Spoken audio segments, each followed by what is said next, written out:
प्रयागराज की फूलपुर विधानसभा सीट का 13 नवंबर को उपचुनाव होने हैं।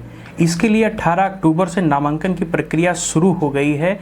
कलेक्ट्रेट में डीएम कोर्ट में सुबह 11 बजे से 3 बजे तक नामांकन पत्र दाखिल किया जाएगा। नामांकन की आखिरी तिथि 25 अक्टूबर निर्धारित किया गया है, लेकिन अभी तक किसी ने भी नामांकन पत्र दाखिल नहीं किया है। सपा और बसपा ने अपने कैंडिडेट यानी प्रत्याशी घोषित कर दिए हैं, लेकिन भाजपा में अभी प्रत्याशी का इंतजार किया जा रहा है। निर्वाचन अधिकारी व एसडीएम फूलपुर दिग्विजय सिंह ने बताया कि सोमवार तक कोई भी नामांकन पत्र दाखिल नहीं किया गया। बीजेपी में 40 से ज़्यादा दावेदार, 3 पर हो रहा है ज़्यादा मंथन। पार्टी ने शीर्ष स्तर पर 3 प्रमुख नाम पर चर्चा हो रही है। पार्टी में पूर्व सांसद केसरी देवी पटेल के बेटे और पूर्व विधायक दीपक पटेल, पूर्व एमएलसी निर्मला पासवान और भाजपा के पुराने नेता डॉक्टर विक्रम सिंह पटेल, सांसद प्रवीण पटेल की पत्नी गोल्डी सिंह पटेल भी टिकट की दौड़ में हैं, क्योंकि उनके पति प्रवीण पटेल के सांसद बनने के बाद यह सीट खाली हुई है। हालांकि यदि उन्हें टिकट मिलता है तो पार्टी को परिवारवाद के आरोप का सामना भी करना पड़ सकता है। फूलपुर विधानसभा के इस उपचुनाव में 4,07,366 मतदाता हैं जो अपना विधायक चुनेंगे। इसमें 2,23,560 पुरुष और 1,83,748 महिला वोटर हैं। इसमें 58 थर्ड जेंडर भी शामिल हैं। विधानसभा क्षेत्र में 215 मतदान स्थल बनाए गए हैं, जबकि 425 बूथ हैं जहां वोटिंग होगी। तो वहां पे वकीलों का भी अपना मत आप देख सकते हैं इस वीडियो में, कैसे वहां पे जो है फूलपुर में भाजपा और सपा की कांटे की टक्कर बताई जा रही है। 19 और 20 की लड़ाई है भाजपा और सपा में। इस वीडियो में आप पूरा देख सकते हैं, जो कि हमने ग्राउंड रिपोर्टिंग पे जाके एक लोगों से उनका रिव्यू लिया और उनसे पूछा कि 2024 का ये जो उपचुनाव हो रहा है फूलपुर में, उसका क्या रिजल्ट आने वाला है, क्या परिणाम है, बीजेपी से लोग खुश हैं कि नहीं खुश हैं। जो भाजपा को वोट दे वही हिंदू है, जो भाजपा को वोट दे वही हिंदू है, शेष हिंदू है ये नहीं है। न उनको वोट न देने वाले हिंदू नहीं है, केवल मत के लिए हिंदू हैं। अरे भाई मैं बता रहा हूँ चारपाई बैठने का अधिकार नहीं, मंदिर में जाने का अधिकार नहीं, कहाँ है समानता का अधिकार, कहाँ है? केवल वोट के लिए हिंदू हैं। जो एससी ओबीसी बीजेपी ने भेदभाव किया। कोई यादव मुख्यमंत्री था, क्या नाम था यादव, अखिलेश यादव, वो मुख्यमंत्री था बेचारा जो है, एक अखिलेश यादव मुख्यमंत्री था बेचारा, वो जो मुख्यमंत्री पद से हटा जो है, अब लगे उसका पूरा अभिषेक धुलाने जो है गंगा जल से। मुद्दा है यहाँ पे उपचुनाव किसका पलड़ा भारी है। यहाँ पे त्रिकोणीय सीरीज है या फिर इनकी 2 पार्टियों में ज्यादा रोमांचक मैच है, किसका है? मैं राजेंद्र सिंह बोल रहा हूँ, तहसील फूलपुर है। विधानसभा का उपचुनाव होना है, यहाँ सपा और भाजपा में ही लड़ाई है।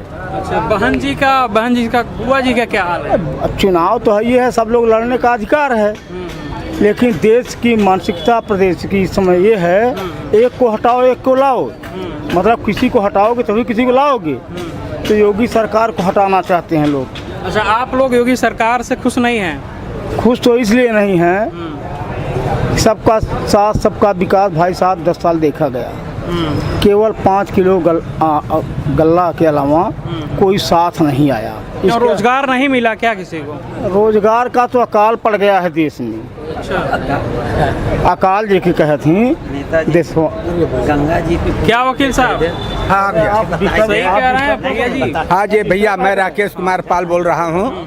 भैया यहाँ चुनावी मुद्दा है, मेन यहाँ का मुद्दा है जो है बेरोजगारी और महंगाई चरम सीमा पे है। महंगाई ज़्यादा हो गई, बहुत ज़्यादा महंगाई है, जिसके वजह से जनता त्राहिमाम मचा रखा है। और इस सरकार में जो वर्तमान सरकार चल रहा है, इसमें यही देखा जा रहा है सारे काम जो है अंबानी और आडवाणी के दिखाई दे रहे हैं। बड़े बड़े रोड दिखाई दे रहे हैं, बड़े बड़े रेलवे दिखाई दे रहे हैं, बड़े बड़े काम दिखाई दे रहे हैं, लेकिन बच्चों के भविष्य के साथ में जो खिलवाड़ किया जा रहा है, जमीनी स्तर पे काम नहीं दिख रहा है, कहने का कुछ भी नहीं, महंगाई के सिवा कुछ नहीं। जमीनी स्तर पे काम नहीं दिख रहा है, सही नहीं दिखाई तो कागज में बढ़िया पड़ रहा है। अगर पेपर पढ़ोगे आप तो लगेगा कि विश्व का नंबर 1 का प्रदेश है, विश्व का, भारत का नहीं, विश्व का नंबर 1 प्रदेश उत्तर प्रदेश है।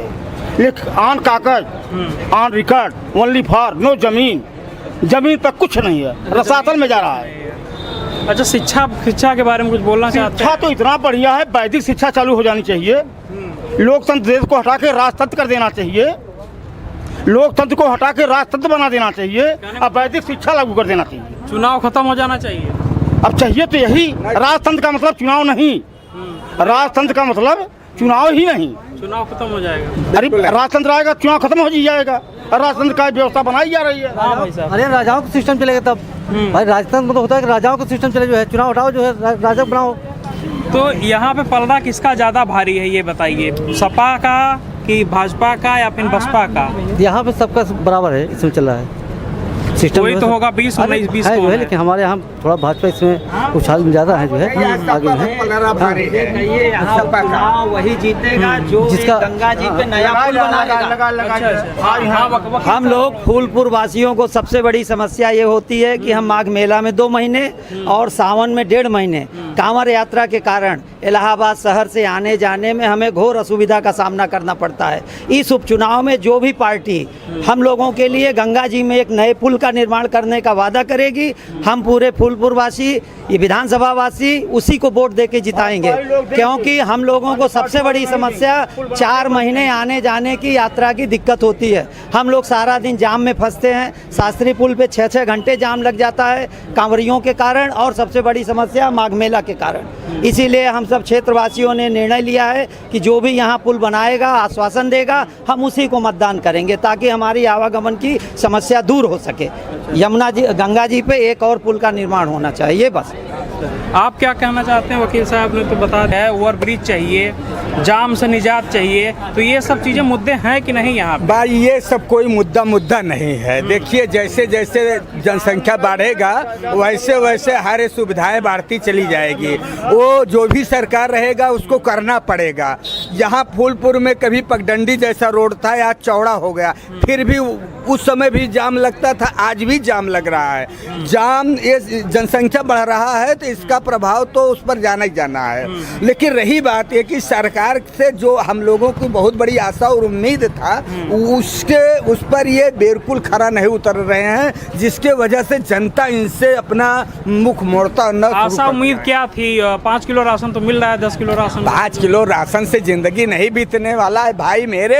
एक बच्चे को जो पढ़ा रहा है, जान रहा है, बच्चों को पढ़ाई एकदम जीवन में बर्बाद करके रख दिया है। आज भी BA पास बच्चों को आलेख लिखना नहीं आ रहा है, डिग्रियां उनको देखने को मिल रही है, वो किसी काबिल के नहीं बच्चे हैं। ऐसी स्थिति में शिक्षा का स्तर इतना गिर जाएगा तो बताओ, हमारे देश में कोई भी आकर के पूरे देश को कब्जा कर लेगा, बेवकूफ़ बना करके ले सकता है। ऐसे में सबसे बहुत ज़रूरी है शिक्षा को मजबूत करना। शिक्षा में किसी भी प्रकार का, चाहे गरीब का बच्चा हो चाहे अमीर का बच्चा हो, किसी भी प्रकार का छूट नहीं होना चाहिए। एग्जाम में बिल्कुल टाइटपन रहना चाहिए, ताकि जो आदमी जाए ईमानदारी तरीके से जाए, पढ़ा लिखा जाए, और जिस काबिल। अभी पुलिस का पेपर हुआ है, बहुत निष्पक्ष तरीके से पेपर हुआ है, इसके बारे में क्या कहना चाहते हैं? इसके पहले धांधली हुई थी बहुत ज़्यादा, उसको रद्द किया गया, फिर दूसरी बार कंडक्ट कराया गया पेपर, इस पे क्या कहना चाहते हैं? भाई जो निष्पक्ष हुए, निष्पक्ष की ही तो जनता मांग कर रहा है कि जो कार्य हो निष्पक्ष हो और बेईमानी से न हो, ईमानदारी से हो, जो जिस योग्य हो उसको वह कार्य मिलना चाहिए। क्या अंकल जी, आप क्या कहना चाहते हैं? यहाँ पे उपचुनाव जो होने वाला है, उपचुनाव होने वाला है तो सपा और भाजपा की लड़ाई होगी। सपा जीतने की आशा है। सपा जीतने की आशा है। हाँ, बसपा और बहुजन बहुत क्या यहाँ का अहम मुद्दे यहाँ के क्या हैं? बहुजन भाजपा बहुत फर्स्ट है। मोदी योगी हरामी टाइप के हैं। इतनी नकल कराते, इतना लूट खचोर हो रहा है, तो कोई हद नहीं है, कोई हद नहीं है, समझा। अच्छा, तो कहने का मतलब कि बीजेपी काम सही नहीं कर रही है, एकदम गड़बड़ कर रही है। हड़ताल चल रही, कोई निर्णय नहीं हो रहा है, भ्रष्टाचार जोरों से पकड़ रहा है, चोरी छिनारा हो रही, गुंडाई हो रही है, कहाँ शासन चल रहा है, नौकरी मिल नहीं रही है। मुद्दे क्या हैं यहाँ के? उपचुनाव के मुद्दे क्या हैं? उपचुनाव के उपचुनाव के मुद्दे यहाँ के क्या हैं? कौन जा रहा है, कौन जीत रहा है? समाजवादी जीत रहे। अभी तो हम जानते ही नहीं कौन ये मैदान में आया है। अच्छा, नहीं, राम भुआल जी आ गए हैं ना बसपा से। अच्छा। बसपा कहीं है कि नहीं लड़ाई में? और सपा से? सपा से तो अभी कोई नहीं आया है। भाजपा से भी कोई नहीं आया है। देखिए, अब की हम लोग मन बना चुके हैं, जो हमारे तहसील के क्षेत्र का विकास करेगा, किसी पार्टी से हमको मतलब नहीं है, हम लोग अधिवक्ता हैं और पार्टीबाजी हम लोग करते नहीं हैं। बिल्कुल। जो हम लोगों का सहयोग करेगा, हमारी समस्याओं को सुनेगा, हम उसी को चुनेंगे, वो चाहे जिस पार्टी का हो, चाहे निर्दलीय हो, उसी को सम्मान देंगे और उसी को अपना प्रतिनिधि बनाएंगे। बहुत बहुत धन्यवाद। क्या अंकल जी का क्या कहना है कि विकास होगा, विकास के मुद्दे पे होगा कि कैसे होगा यहाँ पे चुनाव? समाजवादी जीत रही भाई, यहाँ समाजवादी निर्विरोध। कि आप देख सकते हैं कि समाजवादी हैं, समाजवादी पगड़ी भी बांधे हुए हैं, पहले से हाथ उठा दिए कि समाजवादी जीत रही है। निर्विरोध हो क्या मुद्दा क्या है जो समाजवादी जीत रही है यहाँ से? अरे वो बहुत काम किया, बहुत विकास कर रहे हैं, और क्या। अच्छा, विकास बहुत अंधाधुंध। चलिए भाई साहब, कुछ युवा लोग भाई साथी हैं अपने, इनसे पूछेंगे कि क्या मुद्दा है। सबसे बड़ा मुद्दा आरक्षण का है। आरक्षण सरकार बिल्कुल खत्म करना चाहती है। जब आरक्षण खत्म हो जाएगा तो बैकवर्ड एकदम बेकार हो जाएगा। तो इसी की लड़ाई चल रही है पीडीए और बनाम भाजपा सरकार। अच्छा, पीडीए को आप लेके चलते हैं, पीडीए को बढ़ावा देने के लिए आप लोग चाह रहे हैं कि यहाँ पे सपा जीते। हाँ। क्यों? हाँ, बिल्कुल बिल्कुल। और रोजगार के बारे में बताइए, रोजगार क्या सही हुआ है? रोजगार मिले हैं लोगों को? रोजगार तो जीरो हो गया है। रोजगार मिल नहीं रहा है, पेपर लीक हो रहा है। अब जितनी भी वैकेंसी है सब हाई कोर्ट में लंबित है। अच्छा, अभी तो 50,000 जो 49,000 कुछ वैकेंसियाँ जो हुई है, हो रही है पुलिस की, हाँ। उसमें धांधली हुई थी, पेपर दोबारा हुआ था, फिर कंडक्ट कराया गया। इसमें तो बहुत निष्पक्षता से वैकेंसी निष्पक्षता हुई है। जब तक भर्ती क्लियर ना हो जाए, नियुक्ति पत्र ना मिल जाए, तब तक भर्ती आप मत समझिए क्लियर हो गई। तो युवाओं के मन में क्या है? कौन उनके दिल में बस रहा है? सपा की, बसपा की, कांग्रेस? इस समय तो बीजेपी, इस समय पीडीए आगे चल रही है। अच्छा, पीडीए। हाँ। क्यों भाई साहब? कौन हमारे एक मुद्दा हमारे तहसील के भ्रष्ट अधिकारी हैं भाई। यहाँ तहसील में कोई अधिकारी नहीं, जब कराई आई वो का हम देखी क्यों है मुद्दा आपका है? हम वोट क्यों देवे नहीं करी। मुद्दा हमारे मैं आरक्षण के विरोधी है, मौका वोट नहीं दे भैया। हम पीडीए कोट करी थी। अच्छा, आप पीडीए वाले? पीडीए कोट करी। क्या वकील साहब, एक हमारे साथ युवा अभी अधिवक्ता जी जुड़े हुए हैं, वकील साहब, इनसे भी बात करते हैं। पीडीओ को लेकर आगे जा रहे हैं या फिर जो भाई साहब बता रहे हैं उसको?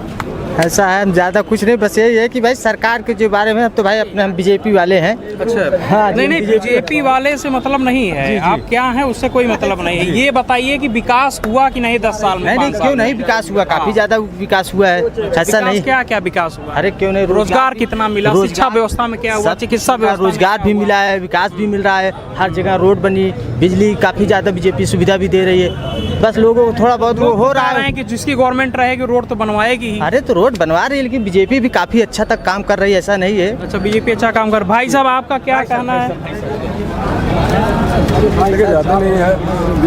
अधिवक्ता है जी, मैं बीडी तिवारी एडवोकेट, तो फूलपुर। हमारे साथ जो है वकील साहब जुड़े हुए हैं, इनसे बात करते हैं कि उपचुनाव जो यहाँ पे फूलपुर का होने वाला है, अभी तक बहरहाल यहाँ का डेट अभी क्लियर नहीं हुआ है कहीं का, लेकिन यहाँ का जो चुनावी गर्मा है बहुत जोशों से बढ़ रहा है। जैसा कि यहाँ पे तमाम जो है सम्मेलन भी हो रहा है, योगी जी भी आ चुके हैं, केशव प्रसाद मौर्य जी भी आ चुके हैं, यहाँ के प्रभारी सपा से इन सरोज को बनाया गया है, और वहीं बसपा बीजेपी से जो है केशव प्रसाद मौर्य जी को बनाया गया है। तो यहाँ के मुद्दे क्या हैं ये बताइए वकील साहब। देखिए, यहाँ के मुद्दे मुख्य रूप से विकास के लिए हैं और भारतीय जनता पार्टी की सरकार निष्पक्ष रूप से किसी व्यक्ति विशेष को ना लेकर के सारे लोगों का समाज में विकास कर रही है। और कुछ लोग ऐसे हैं जो केवल व्यक्ति विशेष को लेकर के अपनी पार्टी बनाए हैं, दलगत राजनीति करते हैं। लेकिन भारतीय जनता पार्टी एक ऐसी पार्टी है जो सारे लोगों का विकास करती है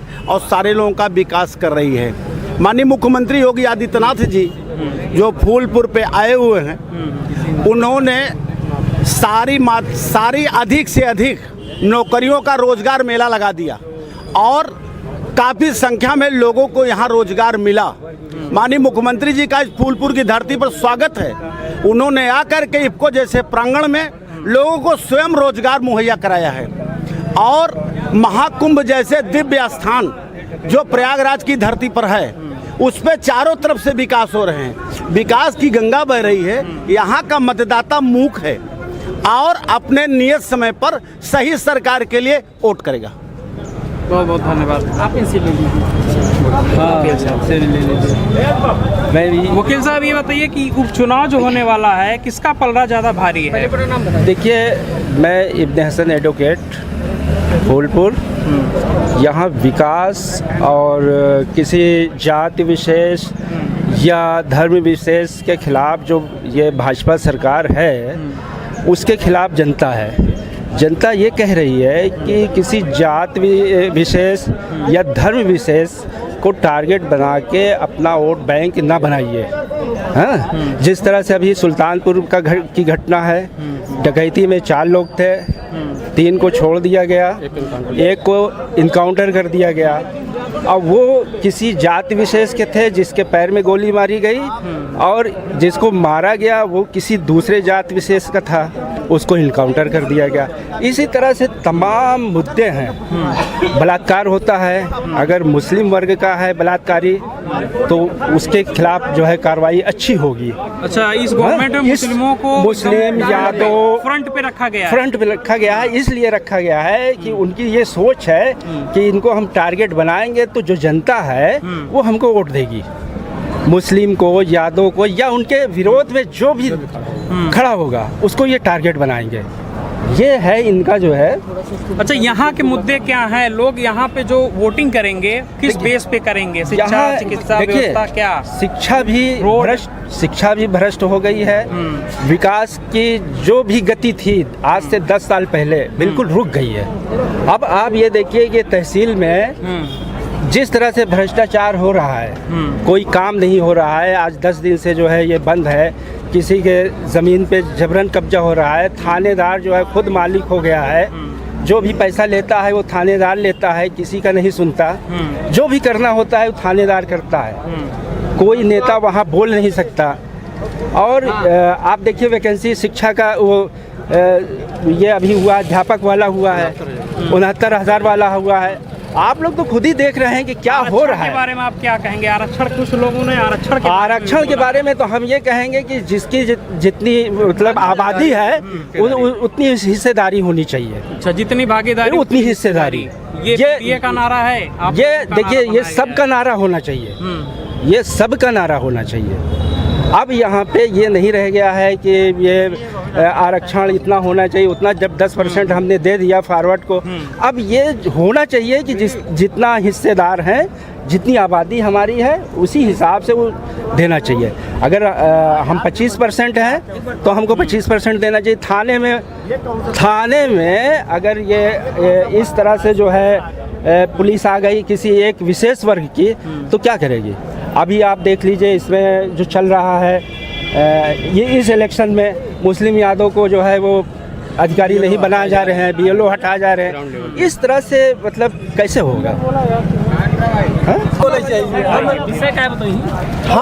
मुद्दा ये है कि जो उपचुनाव होने वाला है फूलपुर का, इसमें किसका पलड़ा ज़्यादा भारी है? मुद्दे क्या है यहाँ के? विशेष तौर पे यहाँ पे विकास हुआ कि नहीं 10 साल में? देखो, मैं एक चुरकरिया चखुसेना गांव का रहने वाला हूँ। मैं बहुत इसके विषय में नहीं जानता। क्या हमारा नाम गुलाम मुस्तफ़ा है।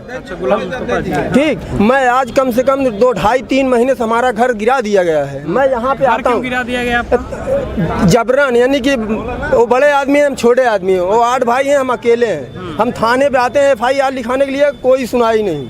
विपक्ष हाँ, अब हम यहाँ विपक्षी हमारा अब्दुल जब्बार है। अच्छा, अब्दुल जब्बार जी। और हम थाने पे जाते हैं तो हटा दिए जाते हैं, कहें चलो बाद में आना। फिर क्या नाम CO साहब के पास जाते हैं, चलो हो जाएगा।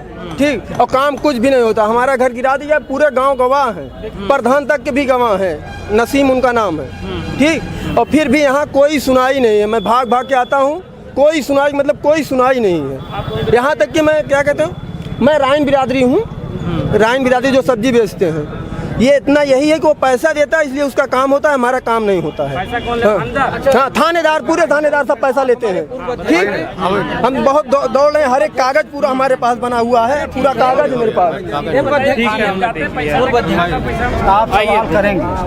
सवाल हम ये करेंगे सर कि बताइए यहाँ के मुद्दे क्या हैं। हमारा यही एक मुद्दा है कि यहाँ पे जो चुनाव है, चुनाव में किसका पल्ला ज़्यादा भारी है, सपा, बसपा या फिर बीजेपी? पहली बात तो मुद्दे पे आइए। हाँ, मुद्दे यहाँ के क्या हैं? हम तहसील के मुद्दे क्या हैं? रोड हो गई, शिक्षा व्यवस्था हो गया, लाइट, बिजली, पानी, ये सब सारी व्यवस्थाएं बताइए। देखिए, सड़क और बिजली ये सरकार का काम ही है देना, शिक्षा व्यवस्था देना, रोजगार देना, ये सरकार का काम है। इस पर सरकार जो वर्तमान सरकार है फेल है, कह लीजिए सब फेल है। शिक्षा प्राइवेटीकरण होता चला जा रहा है। गरीब वर्ग का बच्चा चाहे जिस कौम का हो, चाहे फॉरवर्ड हो, चाहे बैकवर्ड हो, चाहे एससी हो, चाहे दलित हो, और चाहे मोहम्मदन हो, कोई भी हो, एनी हाउ, प्राइवेटीकरण की वजह से थोड़ी देर शांत सुन ले जा।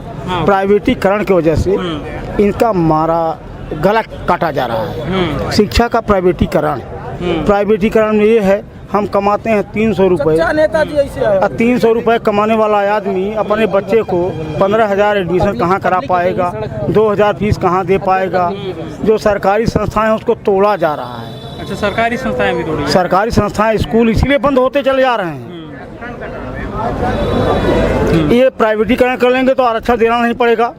पहला काम निजीकरण का कारण है। प्राइवेटीकरण करने का वजह यह है कि आरक्षण न दिया जा सके, इनको स्लो पॉइजन दिया जा रहा है। जो बड़ा है बड़ा होता चला जाएगा, चाहे जिस कौम का है। हम ये नहीं करें किसमें क्या कहाँ। आरक्षण से लाभ ये होता था, जब सरकारी संस्थाएं चलती थी तो फीसें कम हुआ करती थी। हर गरीब वर्ग अपनी मजदूरी करके बच्चों को पढ़ाने की ठानता था कि हम भी बच्चों को पढ़ाएंगे। प्राइमरी के पढ़े लिखे लड़के तमाम नौकरी में चले गए, करते रहे। आज प्राइवेटीकरण में क्या है, झोला टांगो, दुकान पे सप्लाई माल की, कमीशन खोरी पर केवल यही रोजगार रह गया है भाई साहब, मुझे जहाँ तक लगता है। तो आपका शुभ नाम? राजेंद्र सिंह। अच्छा, तुम्हारे बीच में राजेंद्र सिंह जी हैं, जो कि पूर्व यहाँ के क्या आप अध्यक्ष रह चुके हैं? पूर्व अध्यक्ष रह चुके हैं बार एसोसिएशन के। इनसे हमने बात किया, इन्होंने अपना जो भी मुद्दा था बताया।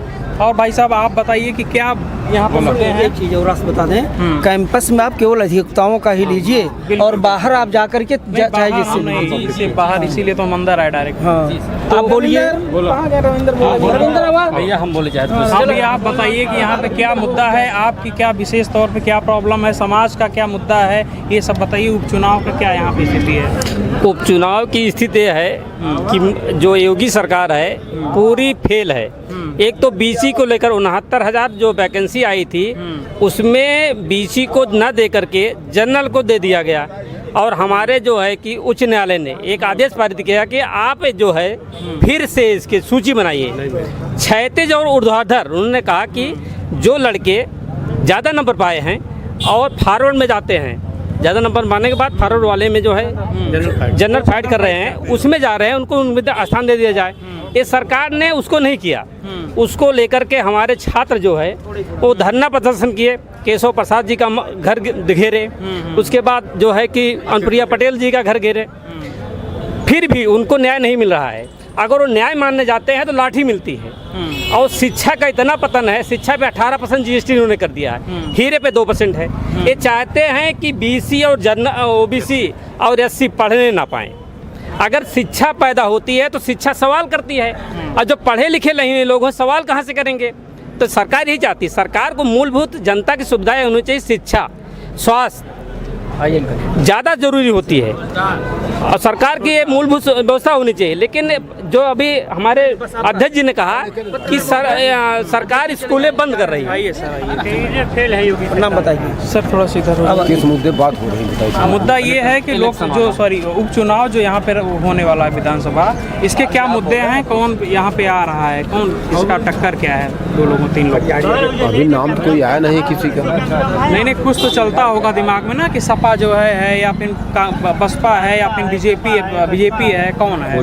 देखिए, जो चुनावी मुद्दे की बात यहाँ हो रही है, चुनावी मुद्दे में स्थिति ये है, पूरा स्पष्ट हो गया कि अब पीडीए, यह लड़ाई पीडीए की बात हो चुकी है। पीडीए इकट्ठा है, पीडीए लड़ेगा और हमेशा लड़ा है, अब भी लड़ेगा, लेकिन अब और वेग से लड़ रहा है, क्योंकि अभी जो भर्तियां हो रही हैं 50% जा रहा है उनको, सामान्य को, और पीडीए वालों को जा रहा है 50%, और उसमें भी कम है। उसमें कहते क्या है कि इनको इनके योग्य प्रत्याशी नहीं मिले, इनको निकाल बाहर नहीं मिले, नहीं उतने 50% में ही योग्य प्रत्याशी नहीं है। मतलब 50 के अलावा उनको 25 और 20 दिया जा रहा है, 70 और 80 दिया जा रहा है फॉरवर्ड को। तो ये मुद्दा पूरा हावी रहेगा चुनाव में, इसलिए जो पीडीए का प्रत्याशी होगा वो जीतेगा, भाजपा यहाँ से निस्नाबूद होगी। सरकार फेल है